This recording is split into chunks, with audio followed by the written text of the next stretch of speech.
জানুয়ারি যে জাতীয় নির্বাচন একদলীয় একই সিদ্ধান্ত বর্তমান সরকার করে ক্ষমতায় আছে, তখন তো এই দাবির প্রতিবাদে এবং সুন্দর অবাধ নির্বাচনের ব্যাপারে আমরা জাতীয় সরকারে যে দাবি তুলেছিলাম, এই দাবির সাথে আমরা কিন্তু রাজনৈতিক দলগুলো সবাই ঐক্যমতে ছিলাম এবং যার যার অবস্থানে থেকে আমরা প্রতিবাদ করেছি এবং জাতীয় নির্বাচন আমরাও বয়কট করেছি, অন্যত্রও বয়কট করেছি।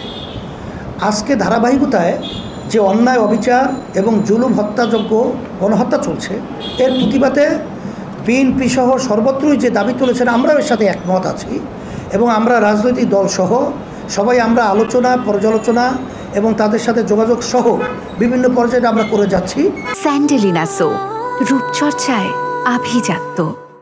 একটা পর্যায়ে দেশ রক্ষার জন্যে এবং অন্যায় প্রতিবাদে আমরা একাত্রিত হয়ে জুলুমের বিরুদ্ধে যখন সময় আসবে তখন আমরা ঝাঁপিয়ে পড়ব ইনশাআল্লাহ। এখানে ইসলামী আন্দোলন বাংলাদেশ এটা আমাদের একটা রাজনৈতিক ভিন্ন প্ল্যাটফর্ম।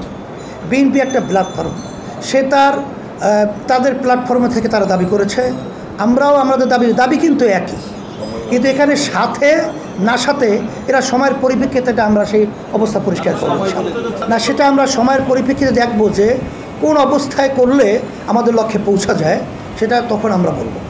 আমরা এখানে তো আজকে পরিষ্কারভাবে আমাদের বক্তব্য তুলে ধরেছি, যত আমরা সংবাদ আপনাদের মাধ্যমে যতটুকু আমরা জানতে পেরেছি তাতে 2 শতাধিকের উপরে এখন পর্যন্ত তথ্য আমাদের কাছে আসছে, কিন্তু দিনের দিন এর সংখ্যা বেড়েই চলছে। আসলে বাস্তবতা কত যে হত্যা হয়েছে এটা এখন পর্যন্ত আমরা পরিষ্কার বলতে পারছি না, তবে সংখ্যা অধিক। আর সাথে সাথে আপনি আরেকটা যে প্রশ্ন করেছেন, হ্যাঁ, এটা আমাদের দলীয়ভাবে তথ্য সংগ্রহের কার্যক্রম আমাদের আছে, চলমান রয়েছে।